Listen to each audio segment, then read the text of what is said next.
চলো তোমাদের সঙ্গে আজকে একটা মধ্যাহ্নভোজের থালি শেয়ার করা যাক। এটি ছিল চৈত্র সংক্রান্তির দিনে।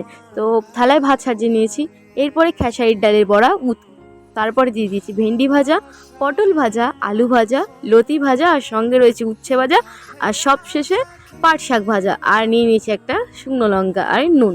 তো ভাজাভাজি দিয়ে থালি সাজানো কমপ্লিট আমার। আর রয়েছে কুমড়ো শাকের ঝোল আর আম দিয়ে টক ডাল। তো আমাদের মধ্যে চৈত্র সংক্রান্তিতে নিরামিষ খেতে হয়, তো ওরকম 7 রকমের ভাজা করতে হয়, তার সঙ্গে শাক খেতে হয়। যেমন ধরো তেঁতো শাক খেতে হয়, ব্রাহ্মী শাক খেতে হয়, ডিমি শাক নামে আরেকটা শাক থাকে, ওটাও খেতে হয়, আর সঙ্গে থাকে পাট শাক।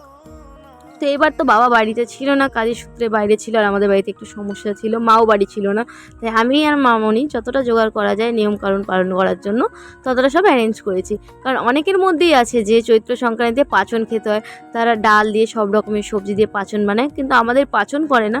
আমাদের সব সবজি ভাজা খায়, তার সঙ্গে শাক, কুমড়ো শাক বা কোনো একটা শাকের ঝোল করতে হয়, আর আম ডাল খেতে হয়। কারণ আমরা এই চৈত্র সংক্রান্তির দিনই গঙ্গা স্নান করে গঙ্গায় আম দেওয়ার পরেই তারপরে আমরা বছরের নতুন আম খাওয়া শুরু করি। তো আমাদের আজকের এই ভিডিওটি কেমন লাগলো অবশ্যই কমেন্ট করে জানাবে, আর তোমরা কী করো নিয়ম অবশ্যই জানাবে।